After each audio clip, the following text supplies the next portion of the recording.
If you're going for the atomic camo in Vanguard, then completing every single camo challenge is obviously going to be difficult, particularly when you're trying to complete launches, as they can kind of be your worst nightmare, and on every Call of Duty, launches are usually the stumbling block for many people getting this completion camo. This video is here to help you out though, and help you get the golden launches that little bit quicker. So there are 4 launchers you'll need to get gold on: the M1 bazooka, the panzercheck, the panzerfaust, and the Mk11 launcher. We can treat the first 3 launchers as pretty standard, and anything that works well on one, say the bazooka, is going to work well with the panzercheck. The Mk11 though is a grenade launcher and is kind of in a league of its own, and I'll comment on that towards the end. Now, a really nice addition this year is that all launchers are max rank from the very start, so all challenges are available from the start as well, or at least from the time when you actually unlock the weapon. So what do we have to do to get them gold,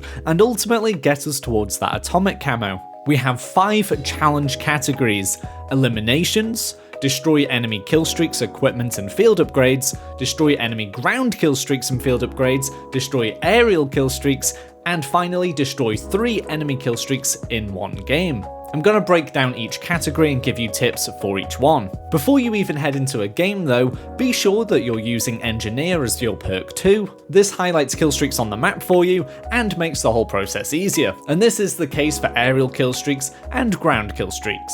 In addition, you want to use a munitions box as your field upgrade to keep getting extra ammo for your launchers, since you only spawn in with 2 rockets for the base launchers. Okay, so we'll start with eliminations. You'll be able to do this one quite quickly and easily because both full kills and assists count towards this challenge. That being when someone else finishes the enemy off for you when you've damaged them, as this in Vanguard counts as an elimination. Because of this, you can just go into busy modes and repeatedly send your rockets into busy areas of the map. Then even if it doesn't fully kill them, it'll damage them enough for someone else to kill them, and you'll get an elimination towards the challenge. Not too difficult at all.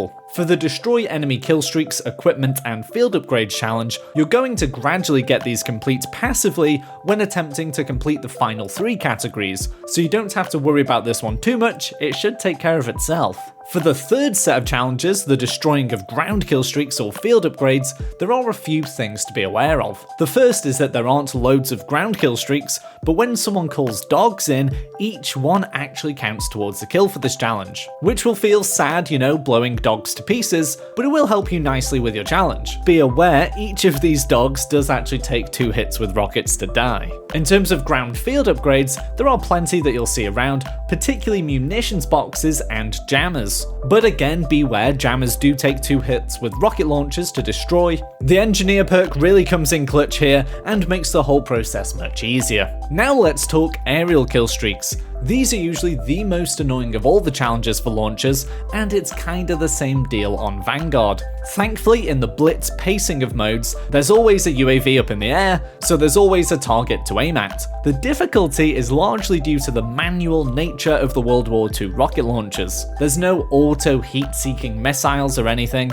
You've got to manually aim at them and actually estimate the lead time ahead of your target. Once you have a few shots at these aerial streaks and begin to hit them though, you'll get used to the required lead ahead of the target and start hitting them consistently. That's what happened with me, and there's no real cheat code here apart from trying it a few times and adjusting your aim accordingly. A good thing to note though is that recons do fly in pretty quickly initially and then slow down, so it's best to wait for this part of their flight path just to make that shot a little bit easier. A nice thing is that seemingly the hitboxes for aerial killstreaks, particularly UAVs/recons, are quite large, so you don't have to be super accurate. Finally, we're on to the Deadeye challenges, where we have to destroy 3 enemy killstreaks in one game. This isn't too bad on paper, and it really isn't, but the downside is that you can only do 1 of these per game. So with 30 required to complete the challenge in full, that's 30 games. As you're doing some of the earlier challenges though, you're probably gonna get this challenge ticking and progressing anyway.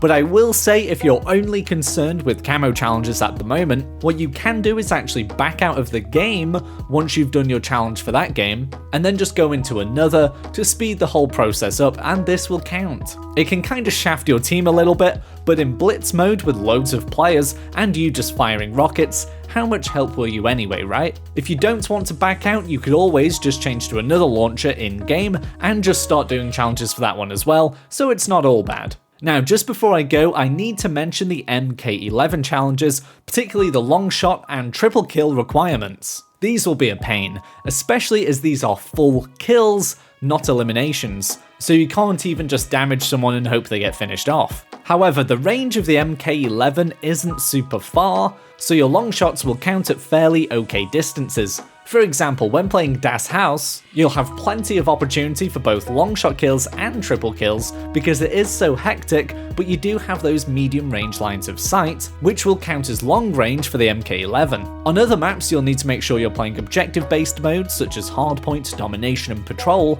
again on blitz pacing to maximize the number of enemies, then get set up near areas of the map where players cluster, and essentially just keep sending in your grenade launchers. I hope this video helps you towards your gold and ultimately atomic camo. Don't forget to subscribe if you haven't already, and bye for now.